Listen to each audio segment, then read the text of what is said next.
Welcome to the first masterclass of New PH Connect. I'm Professor Alex Flores, and I am the co-chair of New PH Connect and director of the Center for Research in Public Health and Community Care at the University of Hertfordshire. PH Connect is a strategic partnership between the University of Hertfordshire and Hertfordshire County Council, centered around excellent public health research, education, practice, and impact. Masterclasses are one of the central activities of New PH Connect. They bring together world-leading expertise on public health themes of a strategic priority and make them available to the world. Today, we are live streaming our first masterclass, which will focus on healthy weight. We have assembled a panel of 3 distinguished colleagues from CRIPAC at the university, here at the School of Health, Medicine and Life Sciences, Public Health in Hertfordshire County Council, and East and North Hertfordshire NHS Trust. I'll be introducing my colleagues one by one in a moment. Please note that this live stream will not be taking questions from the audience in this room or in the virtual room. At the end of the masterclass, we'll be sharing some resources, as well as some contact details so you can get in touch with us about the masterclasses and PH Connect in general. We hope you enjoy the masterclass. And now I am pleased to welcome Dr. Claire Thompson. Claire Thompson is a reader in food inequality and health here at the University of Hertfordshire, where she is the theme lead for the NIHR Applied Research Collaboration East of England Prevention and Early Detection in Health and Social Care Group. Her research interests focus on place-based inequalities, particularly in relation to food, health and well-being. Before joining Hertfordshire, Claire was based at the London School of Hygiene and Tropical Medicine, and she completed a PhD in Human Geography at Queen Mary, University of London. Claire, the floor is yours.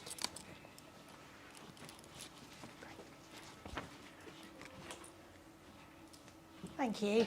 So I'm going to give you a bit of an overview about food choice and inequalities and some of the social conditions that lead people to eat certain foods and what they actually get to choose from. So quite a heavy focus on inequality. So diet and healthy weight are important in the broadest terms because it costs society a lot of money when it goes wrong. So a food system that isn't healthy costs the NHS a lot of money. It gives people medical complaints. If you've got medical complaints, an unhealthy diet will make them worse generally. And we tend to focus a lot on individual choice and choice about what individuals eat and our diets and 5 a day and things like that. But food choice is bounded. So our diets are not good globally. But these dietary health inequalities, these poor diets, they're not distributed evenly. So if you're poorer, you're more likely to have a poor diet. If you live in a poorer area, you're more likely to have a poor diet. So these dietary health inequalities are unavoidable and they're unfair, and that's where the public health angle comes in, trying to think of ways and enact ways to address that. So if we're going to improve diets, we need to understand that factors that determine them and the fact that choice is bounded. So people's choices may be limited, and there are factors that shape them that aren't just about the individual, they're about their social conditions and their economic conditions. I'll get that button right. Okay, so these conditions that people are embedded in are the social determinants of health. So these are all the things around us that influence health that aren't health themselves. And that's just a few listed there. The list goes on, and it's always changing. These aren't static. So obviously the big ones like income, and they're linked to lots of others, but there are other things that aren't on there, like the welfare system where you live, or whether or not it's politically stable, whether or not there's any conflict there, what your legal rights are, what your civil rights are. All of those things are social determinants of health. And different groups, and it's all intersecting, will have different advantages and disadvantages based on those different social determinants of health, which makes it so complicated. They all affect health, and of course, I'm sure if you look through, you can think about different ways they all affect diet. So obviously your education will, definitely your age, your housing, the neighbourhood characteristics around where you live. So it's understanding how all those things interrelate. And on top of low incomes being a problem, there's a particular type of experience for those on low incomes that's become more of an issue in public health and more of an issue in social sciences over the years. And that's the idea of uncertainty or precarity around the social determinants of health.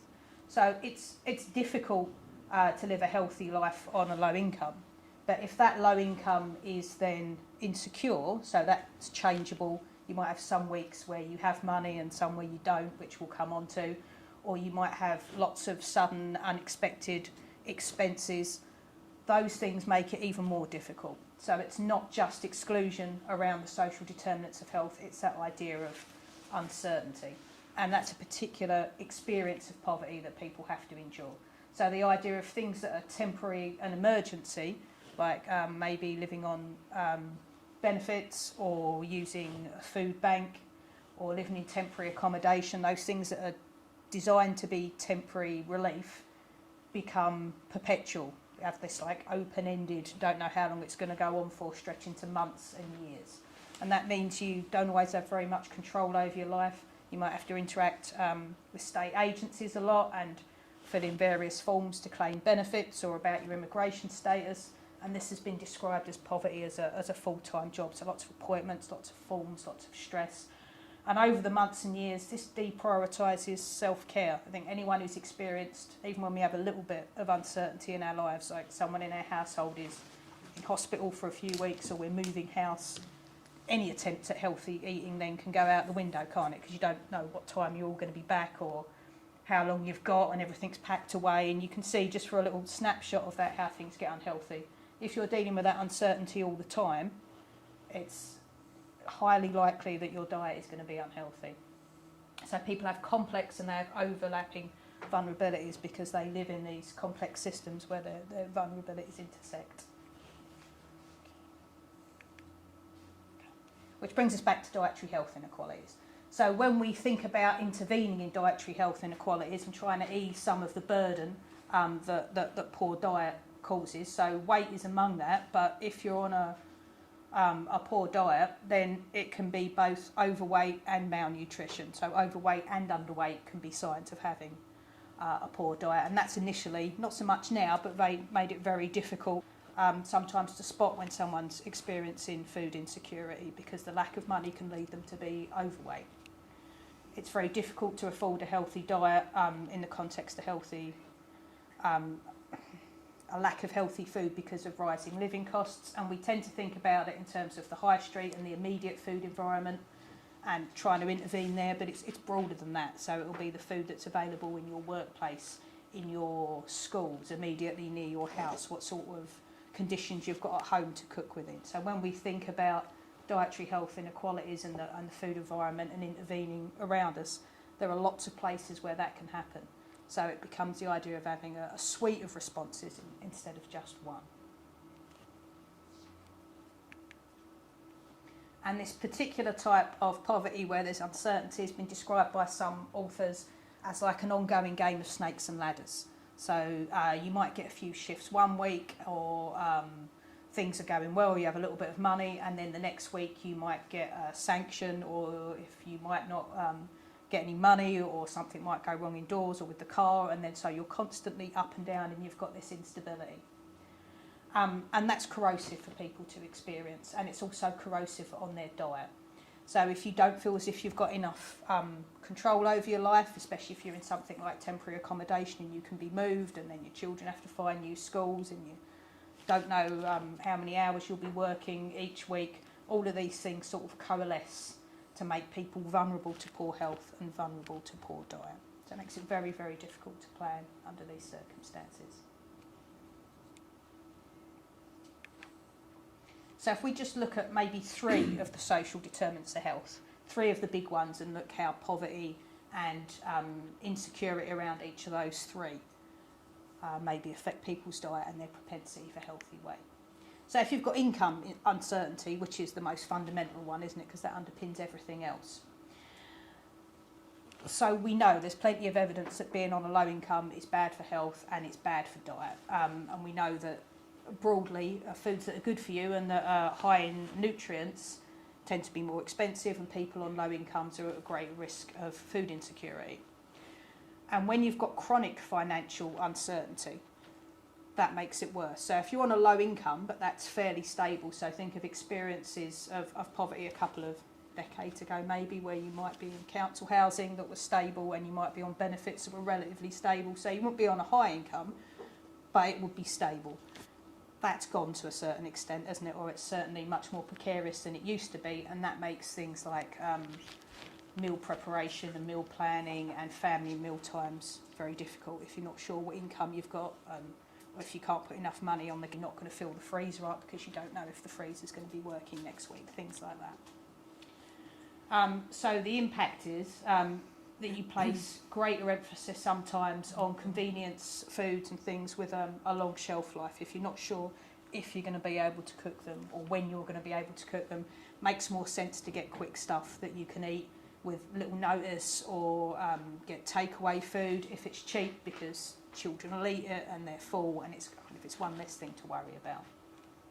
And the necessities of short-termism and this kind of cost reduction, that's okay for a couple of weeks or maybe even a couple of months, but if people are living like that for years, it's a very negative impact on their diet and their weight.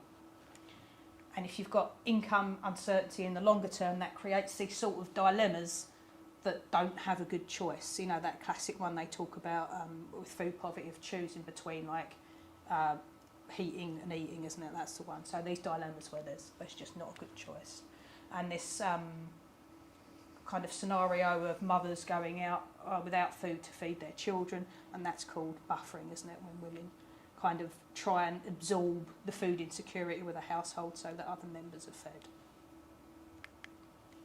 Uncertainty over housing, also linked to income, but that's another fundamental one. And again, there's evidence that poor quality housing has an effect obviously on physical and mental health, but really basic stuff. So if you're staying in temporary accommodation, you might not have access to a kitchen. It might be a shared kitchen and you can't really go in there or keep any food because somebody else takes it. If you're living there for a long time with your children can grow up kind of never seeing you cook or very rarely seeing you cook, which makes it difficult for them to have a healthy relationship with food.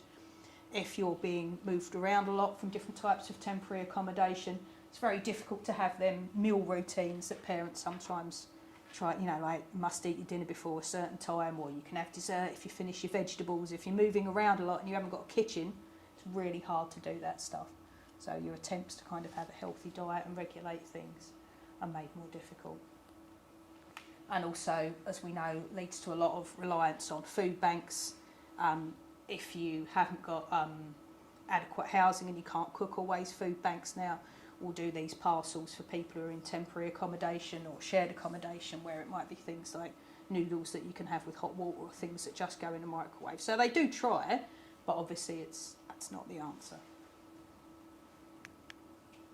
So the last one would be uncertainty around the food environment. So the idea of an obesogenic environment comes from Swinburne and Egger's work. So these Australian academics who talk about sort of the collective physical, policy, social surroundings for you to eat and for you to exercise.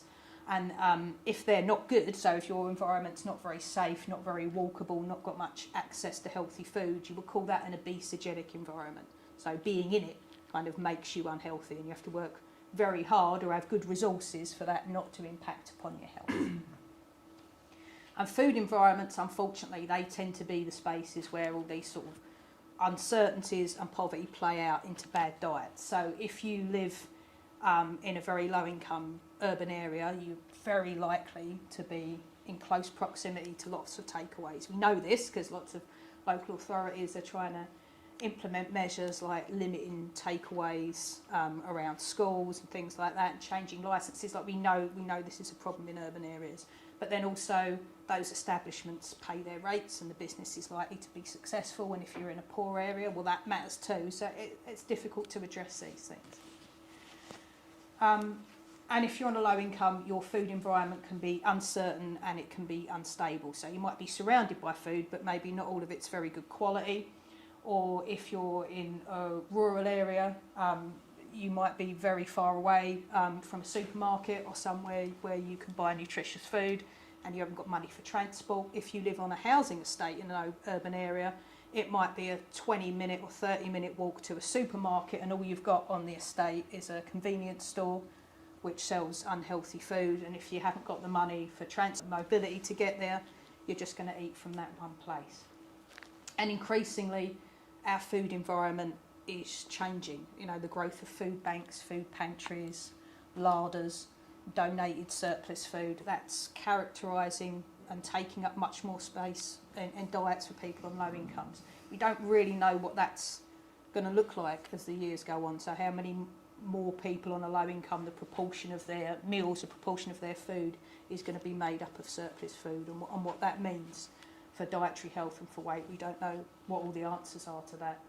And it's not always easy, even if you are relying on food banks and food pantries. They're not open like the shops. You can't go in every day and pick something up. You know, they've got limited opening times. You've got to get there. You've got to carry the stuff back, especially if it's loads of like tins and heavy packets. And you have to get referred often by like your GP or a health and social care professional. Okay, so just to finish off, all of these problems are complicated and they're all interlinked, and the cumulative negative impact of them is it means people are constantly having to make difficult trade-off, and food and weight can slide further and further kind of down the list of priorities of the things you have to deal with because of the complexity of the problems. And in response to that, there's been a drive for systems approaches. So approaches from public health and from policy that try and take into account the social and economic and physical context in which all these things occur.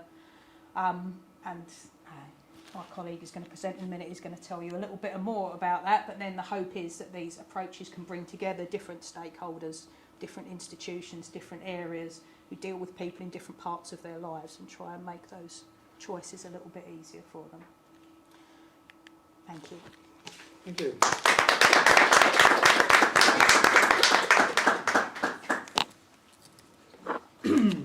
Thank you, Claire. That was really great, and it really leads very nicely to our next presentation by our colleague Claire Laurent. I'm going to introduce you, Claire.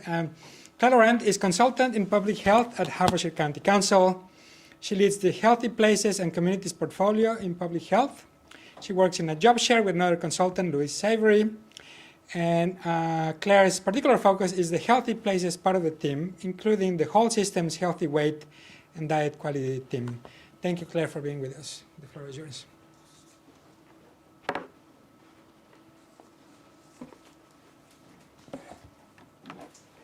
Thank you. We're just getting to the beginning of the...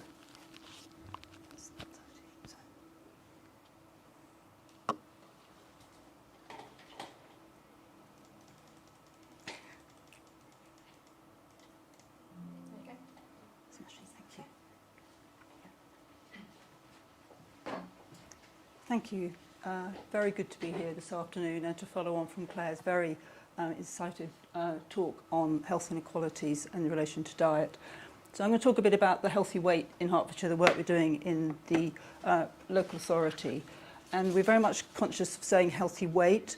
We used to be a whole systems obesity team, and we're saying whole systems healthy weight because, as Claire alluded to, obesity isn't the only problem to do with food.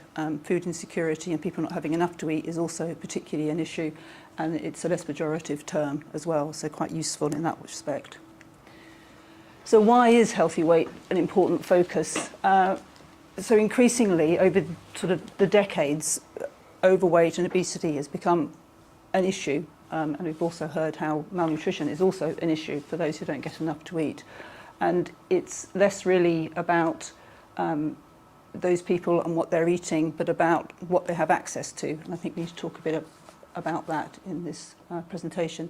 So long-term health conditions as a result of being overweight or obese, it could be things like diabetes, cardiovascular disease and stroke are all a risk. During pregnancy, this also presents a risk if people are overweight. Again, gestational diabetes is an issue, and also an issue for people during labour and post-labour recovery. And there's a social impact of being overweight or obese. Society is very judgmental. Society makes it quite difficult for people to eat well and eat healthily, but also quite judgmental about what people look like. And that's quite an issue and something that's difficult to deal with. And then the health inequalities Claire's talked about quite extensively, and that's a real issue. Health inequalities can lead to obesity and overweight, but also being overweight and being obese can create health inequalities as well. So it's kind of a full circle. I'm not really going to talk about children because I head a team that's to do with adult healthy weight, but this slide here does just show the importance of being a healthy weight sort of throughout life. This shows a positive correlation between deprivation, again, which Claire was talking about, and those in year 6 who are overweight. You can see that there's a positive correlation there. So for adults, so the 2 slides, one is overweight including obesity on the far side, and here it's overweight, obesity prevalence only. So the black line is national, is English, of England data, and you can see that Herts, the blue line, keeps pace. We are slightly better, but not really a lot, 64%, 62%. So it's an issue even in a county like ours that we consider to be really quite well off. But there are districts that have particular problems, and again, those are the districts that have also experienced issues with deprivation, and it's possible, when we share these slides, you can click on this link to see those particular districts, which in Hertfordshire are Stevenage and Broxbourne in particular, which have a higher rate than the national rate for obesity. So traditionally, we've seen people who are overweight or obese, it's their fault, it's what they eat, what they choose to eat, can't really do anything about that, they need to move more, they need to eat less, or they're eating the wrong foods. And Claire very much touched on this. It's very much the environment that people are in that really affects them. So it's all very well if you think that this week you're going to be on a diet, you're going to look after yourself, you're going to lose a bit of weight, but all that's available to you is a hot food takeaway. It's food that's at the convenience store, which is you can afford, but it's not good quality. So it's high in fat, high in salt, high in sugar. And so if you're that person, you're having to navigate all of that as well as trying to deal with eating the healthy food. You've got to navigate those difficulties. So really it's a whole system problem. This is very typical in any sort of high street or area of what's available for people. It's convenient, it's quick, reasonably cheap, and also it's social.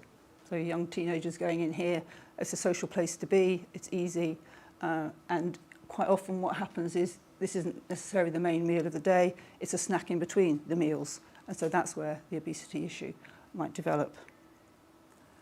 So if it's a whole system issue, what are we doing? Well, this is, I apologise really for the complexity of the map, but also the fact that it's nearly 20 years old now. But it is part of a landmark study, the Foresight study, which demonstrated how much is involved with people when they're thinking about what they're eating and how they're challenged by the food that's available and what they need to eat. So it really just showing all those different things interact and affect people. So what is a whole systems approach? Well, it's also really, as it says, it's about bringing everybody together who works in this kind of area, who's interested in having a community where there's healthy options available, where people can afford to eat, and they can agree those actions together and work on a way that's integrated rather than in silos and separately, to bring about some sort of sustainable long-term system, so that we change how the system works out there, so people aren't constantly individually grappling with the problem. So the whole systems approach in the council, so we have a whole systems healthy weight board, and I'll talk a bit about that in a minute. We also have the healthy weight network, which is being referred to earlier, and that really is, as it says, a networking opportunity for people across the county to meet, to share, to hear what other people are doing, to share information online, and to meet every so often for a sort of conference talk, hear presentations. And we manage that from the county council, but really it's for everybody out there to share information. Healthy placemaking, really important bit of the system, is where you live, what your house is like, do you have access to green space, can you walk, can you cycle, the shop down the road, does it stock something that's healthy as well as stuff that isn't healthy. And we've developed a healthy and safer planning framework with colleagues in Hertfordshire, which has an approach for planners to use when they're thinking about developing new estates, new homes, and what they should include that makes a home healthy. The connectivity between places. It's got sort of 7 areas, principles that people can use, planners can use to develop what the food environment looks like, as well as the housing. So that's very new. It's only been around for a few months. It's in theory, it works, but we've also got it in practice now. Welland and Hatfield have used it in their local plan and developing that. So that's a really promising way forward for changing that system. And we have a food environment data tool we can go into just to support any planning policy as well. And sort of driving projects that support health through wider determinants, which we've talked about already. We have a Hearts Responsible Food Award, which a colleague in my team has been setting up and running, and that's really working on a low-key way with businesses across Hertfordshire, getting them to think about what they could improve in the food that they offer. So if independent food businesses, maybe it's a pizza place, it thinks about using less fat or less sugar in what it offers. The drinks that it offers don't all have sugar in, just the kind of changing the menu a little bit. And that's really gathered momentum as 1 or 2 businesses start to be involved and they get the food accredited awards. It's on a tiered system. Then they talk to others and others get involved, and so they are part of that. So you've got 19 now signed up, looking to get 20 before the end of the financial year. So yes, it's going really well. And looking at weight management programs in Hertfordshire, I'll talk a little bit about that as well, because it's another sort of feature on the scale. Future pieces of work, we're looking to work with the University of Herts on a co-production piece with young people about the impact of the food environment on them, what they think they could look like, how it could be improved, and looking at a Healthier Schools framework that's in development, and also the Schools Nourish programme, which is being supported by a grant from the Public Health Department that's getting underway this year. So quite a lot of things going on. The Whole Systems Healthy Weight Board, it's been in place since June last year. It's co-chaired between Public Health and University of Herts, and it's multi-agencies, so we have these very different organisations around the table telling us what they can bring to improving the environment, to create a healthy weight. Children's Services is really important, the Heart Sports Partnership, really important part of that work, and maternity services, we're looking at maternal health and pregnancy, and then voluntary sector too. So we've got some really good input thinking about older people and what they need. So our vision is there to work collaboratively to achieve an environment that supports Hertfordshire residents to be a healthy weight. So the work plan we've taken on for this first year is to support healthy weight in pregnancy, looking at the pathway for women who come in to the service and might need more support than just being told you're at risk, we'll see you more often. It's about how we can support them, support the early years settings to become healthy food environments, and support workplaces to also become healthy food environments. There's so much that workplaces can do just on a small basis to change the quality of food that they offer and what's affordable, and that makes it easier for people coming into work to use those options. So this is not going to be easy to read, but it's just showing the different levels of prevention that are available to us. So public health very much focused on that sort of green foundation level to prevent obesity and overweight. But naturally there is work that needs to be done, so that there's some primary prevention work where we work with NHS and Heart Sports Partnership, for example. We've got healthy hubs where people can go in different districts to find out information. And then there's secondary prevention, it's higher up. We talk about the weight management that's available for people, digital weight or management supports or community face-to-face. We share that perhaps with NHS for commissioning, and at the top it's very much the NHS commissioned services, which are around people who have a very high obesity weight and they may have opt for surgery. So weight management services, this is we share a integrated adult tier 2 and tier 3 weight management services. Tier 2 service is provided by an organisation called TBC Healthcare, and people come in who want that help, and they're triaged as they come in, about where they are, they need. And for, say, Tier 2, they'll have a 14-week programme, digital or face-to-face support. So it could be community groups talking and meeting, or it could be online support, one-to-one for people, just whatever they need to try and achieve that weight loss. Usually we aim for a 5% weight loss, if that's possible. And then Tier 3 is 12 months, so a multidisciplinary approach, and 300 places a year. So that's quite limited, really. So, yeah, there's not always a lot of places available. And obviously, the other thing that's very much in the news is medication, injectables that people are using. So from a public health perspective, we like to make sure that people are supported through that. And the medication will be supported by our primary care pathway, but we're very keen that people remain supported before, during and after, if you like, for taking the medication. And we're still working on that process. Thank you.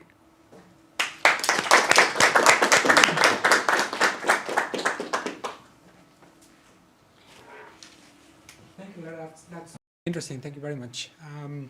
And now I am pleased to welcome Dr. Philip Smith, who is Associate Director of Research and Development, East and North Hertfordshire NHS Trust. I'm going to introduce you, Phil. Phil is a distinguished leader in NHS research and innovation with over 20 years of dedicated service. Phil currently serves as the Associate Director of Research and Development at East and North Hertfordshire NHS Trust, where he leads efforts to embed research at the heart of patient care and service transformation. His leadership extends across the wider health system as co-head of Research and Innovation for the Hertfordshire and West Essex Integrated Care Board, a role in which he helps shape the strategic approach to research culture, innovation, and coordinated system-wide delivery. We'll hear more about that in a moment. Philip has been instrumental in establishing the Herts and West Essex ICS Research and Innovation Hub, strengthening inclusive research, workforce development, and community engagement across the region. He's also a long-standing contributor to national research development as an active member of the NHS R&D Forum and a recognized member of UKRD, where his insights continue to influence the national dialogue on why research matters. Previously, as the first innovation ambassador for Eastern Academic Health Service Network, Phil supported innovators and accelerated the adoption of new technologies designed to improve patient outcomes. His career is underpinned by a PhD in ecology, a discipline that shaped his deep appreciation for how complex systems function, interact, and adapt, insights that have profoundly informed his leadership in the NHS. His ecological training translates naturally into systems thinking, enabling him to see connections across organizations, anticipate emerging challenges, and design research and innovation approaches that benefit entire care pathways rather than isolated parts. With a career rooted in purpose, collaboration, and the belief that research can change lives, Phil brings a powerful blend of strategic vision, compassionate leadership, and system-level insight to ensure that the NHS and care systems can provide the best possible care to all people in a just and fair way. Phil, thank you so much for being with us. The floor is yours. Thanks, Alex.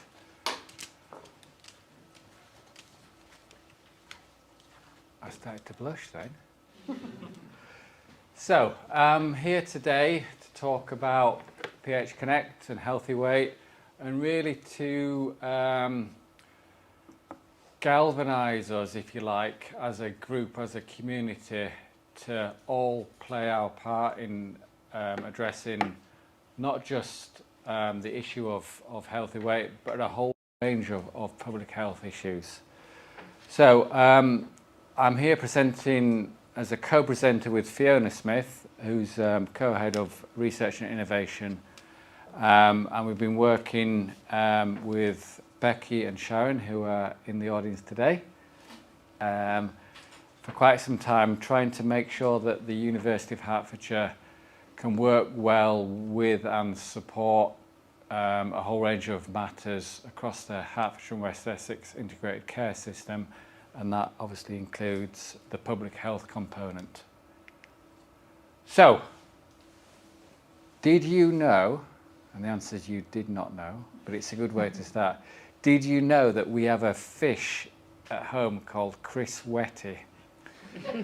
And the reason why we have a fish at home called Chris Whitty is because we're a big fan of Chris Whitty in our house. And we believe Chris Whitty says some really good things. And I didn't really know how to start today, but I heard on the radio a couple of days ago some words from Chris. And it was basically saying that relying on drugs to stop obesity would be societal failure. I thought, I've got my start, I've got it. And I can also get my Chris Whitty joke in as well. So that made me relax. And building on what Claire said, and I'm not Claire obviously, but I'm Phil. But it was really good to see that introduction, because I think Claire at the front said, I was chatting to Claire at a pre-meet saying, oh, I'm not sure I've got anything to say here. I think I'm a fraud in this conversation. And Claire said, no, you'll be able to contribute well. So thanks to Claire and Claire for setting out the detail stuff. And I really like the slide of all the different things.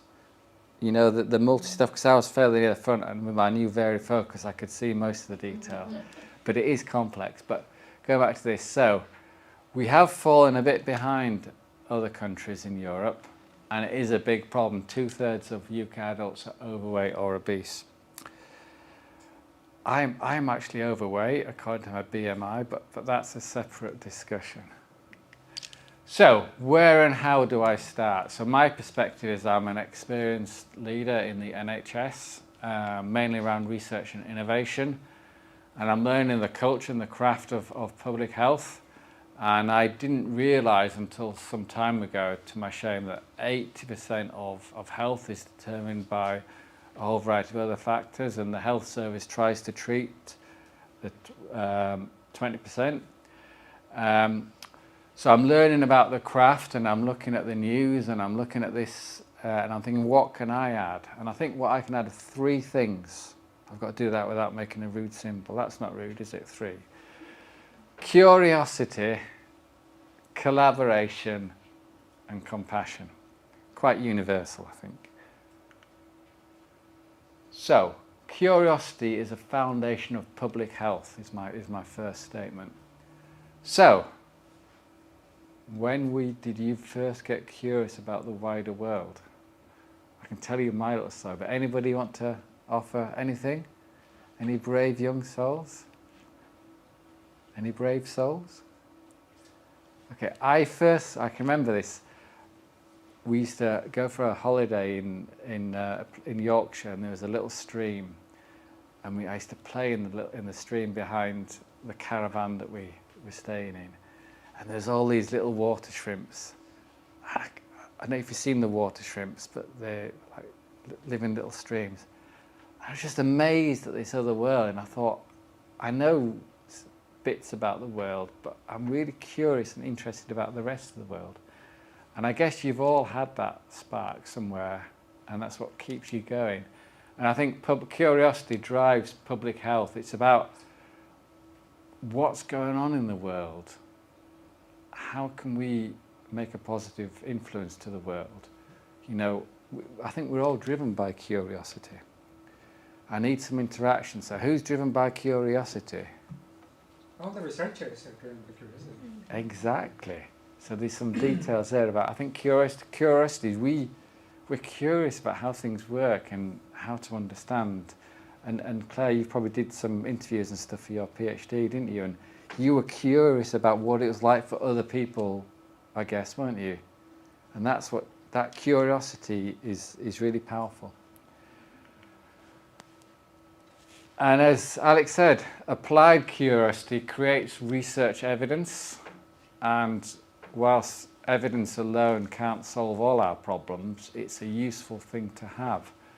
So if you look at, from sort of my world, the National Institute of Health Research, it's generally around about research, and it's generally around about interventions and new treatments, but it does have some background in public health and stuff on, I think this is obesity, and you've got some projects on there. But there are a whole range of evidence suppositories out there, not suppositories, depositories. suppositories or something else, aren't they? So you look at all these. I knew I'd get you to laugh somehow. So there's all this evidence out there, and it's useful to be aware of what evidence is out there. And I think the curiosity, identifies gaps in our knowledge, and we seek to fill those gaps because we're curious. But there's still gaps that remain. And I think collaboration, my second point, is really important because we can only do so much on our own, can't we? I used to remember making, Lego sets and building things, follow the instruction, I'd make a car, I'd make something. But then I'd have all these boxes of Lego with all mixed up, and I didn't know what, I was going to say something else then. I didn't know what to make with those bits of Lego. But I could see how you could pull bits together, and when you sort of play with your friends and that kind of stuff, you can see how different people have different insights and can bring different things. So I think when we collaborate with other people, we can do so much more that has so much more meaning. And I think from a public health perspective, collaboration, it is about working with a whole range of different people and different parts of the system. It's about working with people, it's about working with organisations, it's about working with funders and that kind of stuff. So I think collaboration is a second foundation. We've got some examples here of the PH Connect. I did a quick look into a quick web search, and there were some examples here about addressing obesity and healthy weight, and there's a research paper that came out, and we've got Elspeth. It's your one, isn't it? And colleagues. So I think PH Connect is a practical example of how we collaborate. And one of the things that I've done recently with Fiona is we worked with the university to create the Research and Innovation Hub. And we've got Becky and Sharon and Ashley at the back. Ashley also supports the Research and Innovation Hub again. So what we're trying to do is make the best use of the university's expertise to support the Hertfordshire and West Essex Integrated Care System Research and Innovation Strategy. So the things there: enhanced healthcare services, more inclusive research, increased community involvement, getting more relevant workforce development, improved health comes an economic benefit. That's what we're trying to try and work. It's also like, making the Anchor Institute have a greater impact, isn't it? And of course, as we heard earlier, if you have a greater economic benefit, it also promotes health outcomes too. So that's Fiona, and that's Becky and Sharon. So, compassion. This is the third of my 3 pillars, if you like. So, we have no magic wand. We can't solve every problem. We can't do everything today. So really, we have to exercise compassion in doing what we can do whilst acknowledging what we can't do. And we have to come up with some kind of basis for saying what we do now and what we do in the future is prioritised and it makes sense. So we have to work out with compassion, what's our fair allocation of resources using the information and assets that we have. And I think compassion, it does drive a commitment to addressing health inequalities. It does guide ethical decision making. Because I think we can't do everything, so we have to be compassionate about what we can do and what we can't do. It's quite a difficult concept to get, but I can see that you all intuitively grasp it, even if I can't articulate it very well. Compassion in practice. So we've Claire talked about some of the healthy weight management services. There's some priorities in there in terms of eating well and weight management, and I really like the 3 priority areas about young starts and things like that, because I think those kind of make best use of what we can do now whilst being fair to the rest of society. And I think it's that balance, isn't it? So, in summary, I wanted to end with a bit of a quote. So they say it takes a village to raise a child, an old African phrase. So curiosity, collaboration and compassion help us develop and support the concept of healthy weight, which is one of the things. So PH Connect exist to help us be curious, to collaborate and to deliver compassion to others. And I think, you know, PH Connect and you are part of that village. And before I end, I just want to end with something I got here. It's in the public domain. So it's bringing down to people that we live with, isn't it, really? And the quote is, fabulous experience. I felt listened to, understood and not judged. How powerful is that, not judged? I had a lot of help making positive changes without feeling forced or made to feel guilt. So I'd like to end with the, I would normally say a patient voice or a resident voice, but I would say that's a voice of people that live in our area. So thank you very much. Cheers.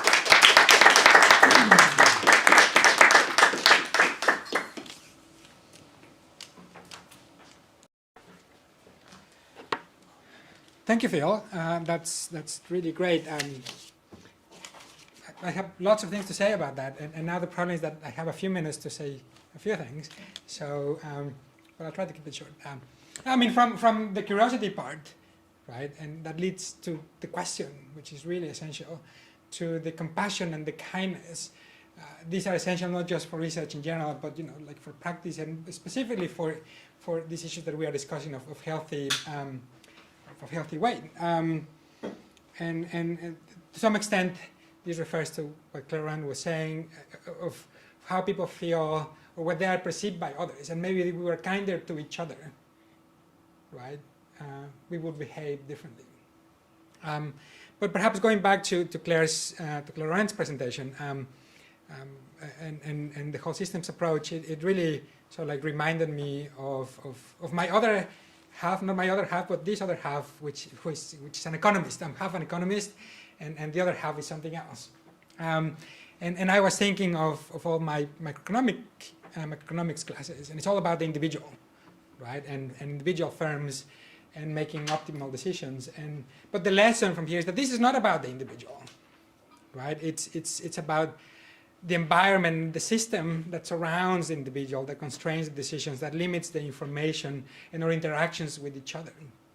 And I think that's a really, really important intellectual jump, moving from the individual to the system, right? So that is crucial and fundamental.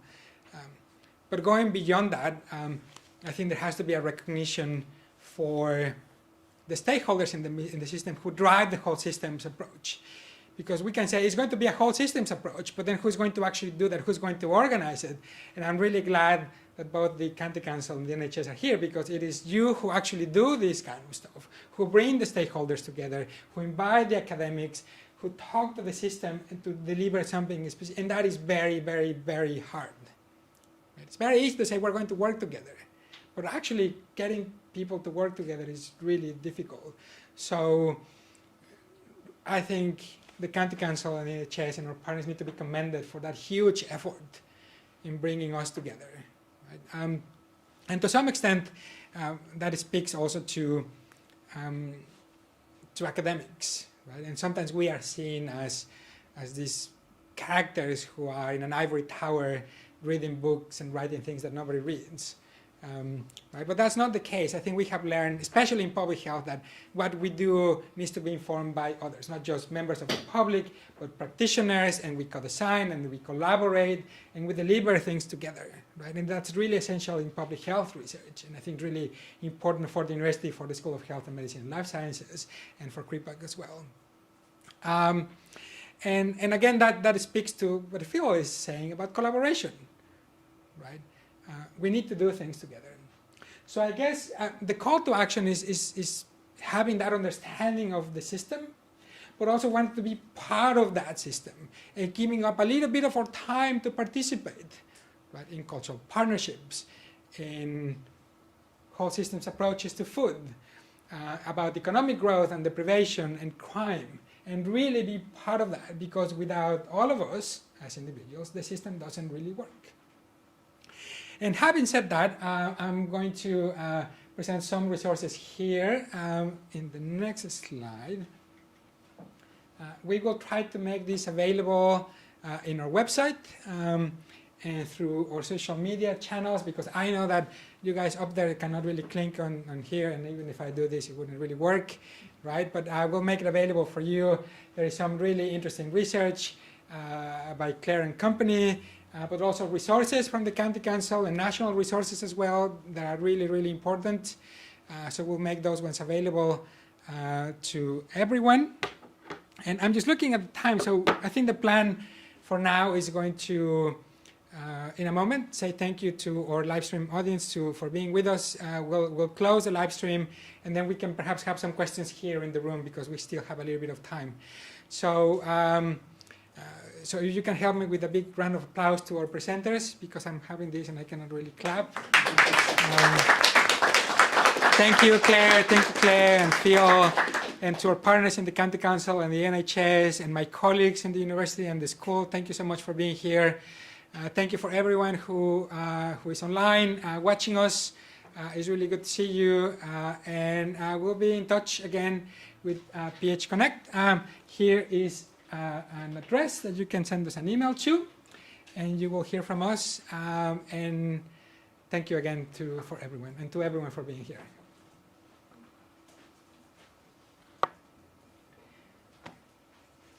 And can we maybe stop the live stream?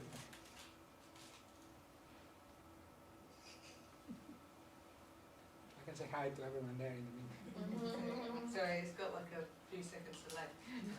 Excellent. Okay.